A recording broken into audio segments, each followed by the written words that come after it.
And now on BBC One, See Here.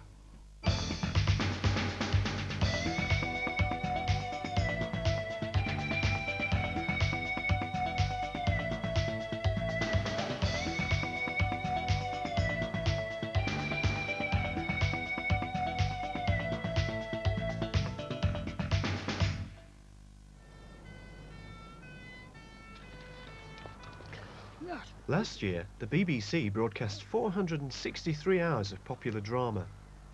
It's the most expensive form of television, costing an average of nearly £500,000 for 1 hour.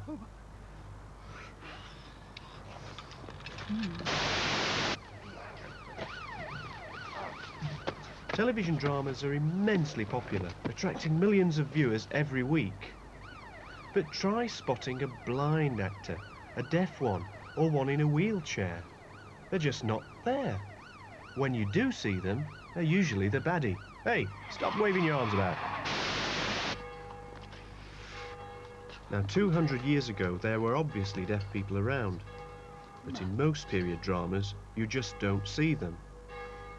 You'd think deafness was a new invention.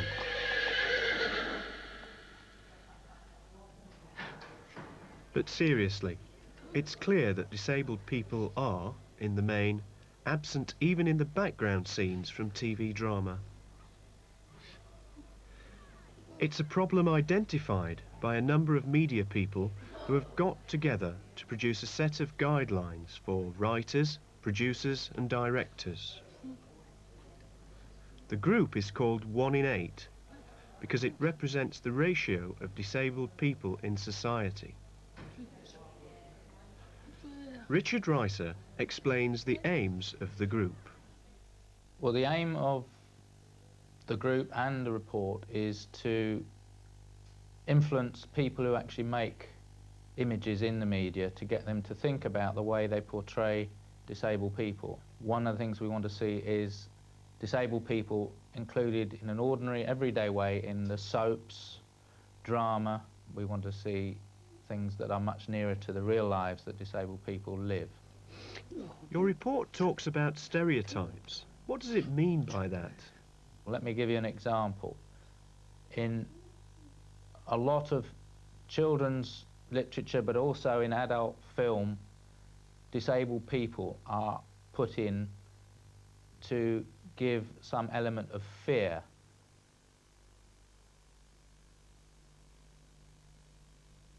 They're often shown as the baddie or the evil person.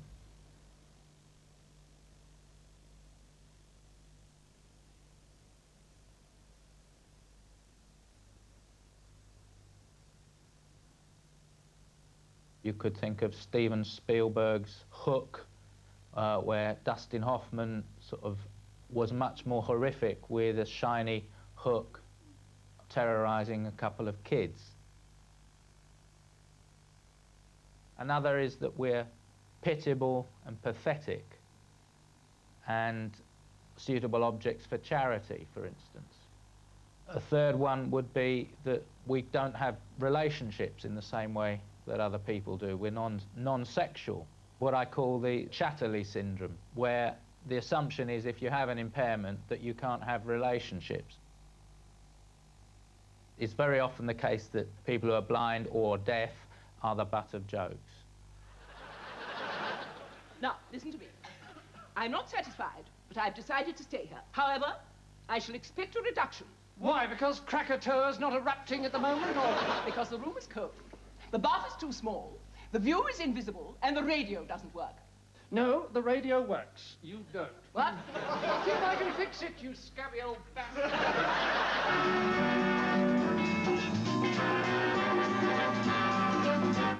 I think we got something then. What? I think we got something then. What are you doing? Now, don't think me rude, but may I ask, do you by any chance have a hearing aid? A what? A hearing aid! Yes, I do have a hearing aid. Would you like me to get it mended? Mended? It's working perfectly all right. No, it isn't. I haven't got it turned on at the moment. Why not? The battery runs down.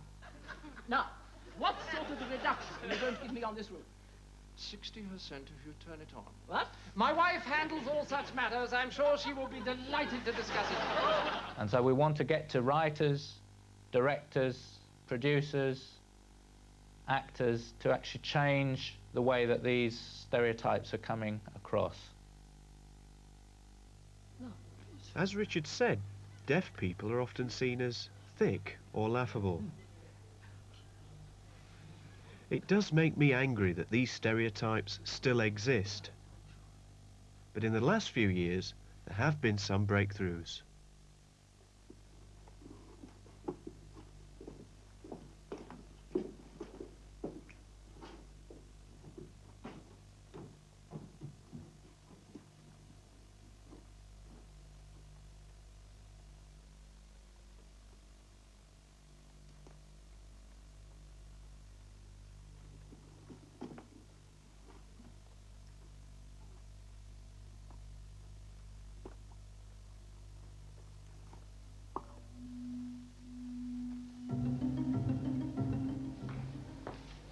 Me, you,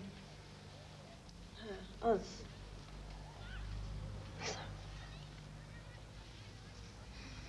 Hair.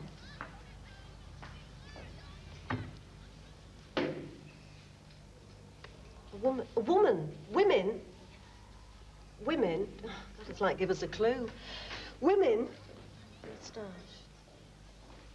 Yeah, moustache. A man. Man. No. Woman. Yes. Woman, yes. Man. You want a man. No, you don't want a man. You want a woman. Is that right? Woman, yes. Man, no.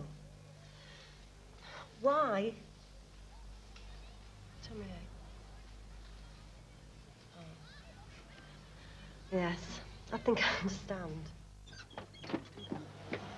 Why didn't you tell me, Anne? Look at me, Anne. I don't have to tell you everything. No, not everything. But this is important. How long have you been signing? A long time. Well, I should have known. What do you mean? Your speech. You've really let it go. You were doing well at one time. I like Simon. You could learn. Why should I learn? So that I can speak to my own sister. Don't do it, Anne. Why not? Because it makes you different. I am different. Anne, look out!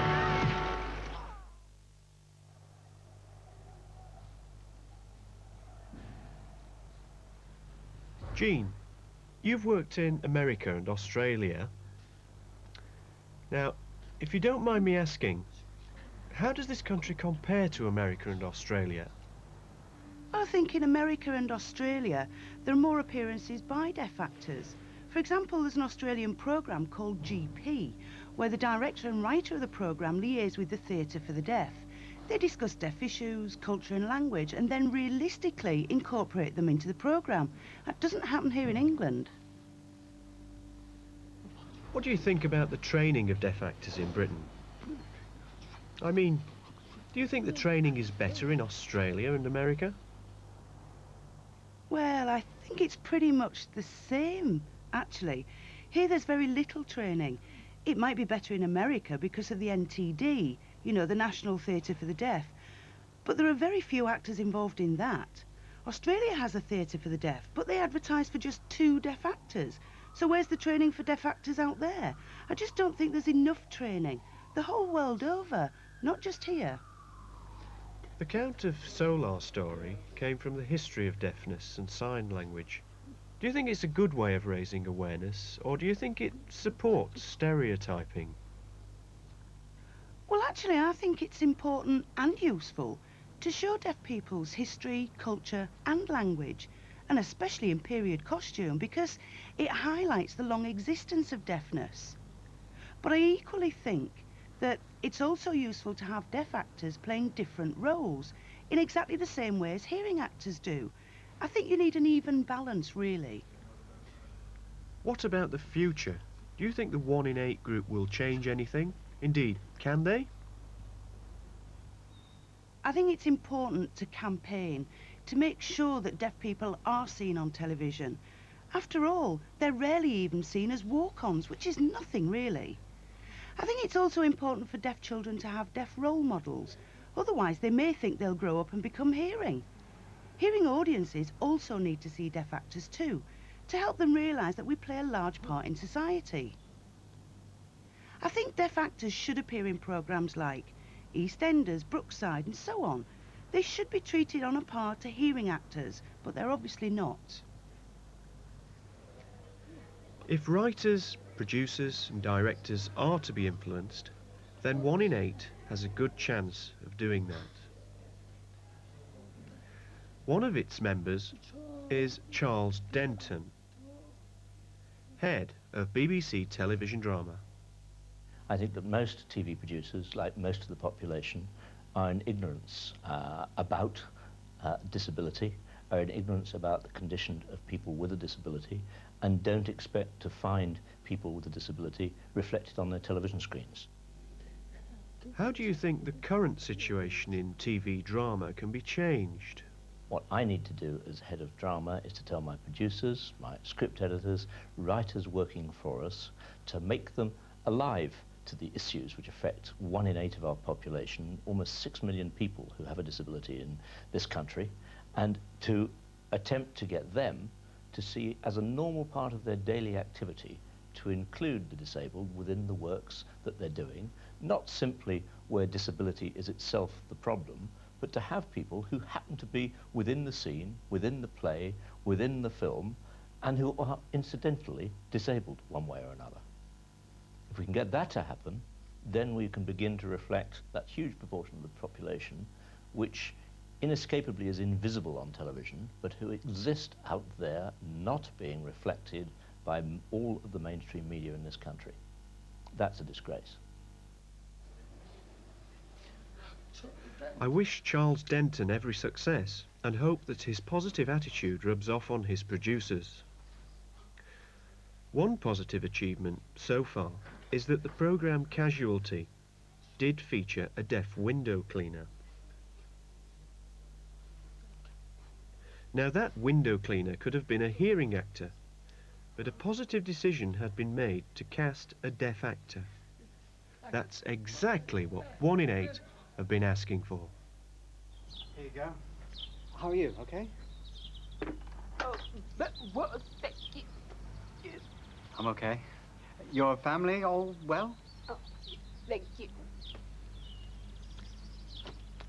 But what? Me too. Bye. What? Did you learn sign language, especially to talk to our window cleaner? Just enough to pass the time of day. I think it's great. Casualty featured a deaf actor in a very positive way.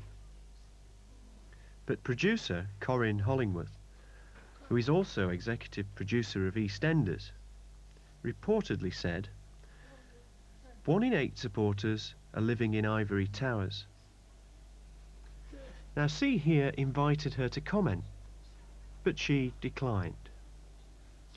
Strange, considering it's one of her programmes that's been very positive about deaf actors. So well done, Corinne. Actions speak louder than words.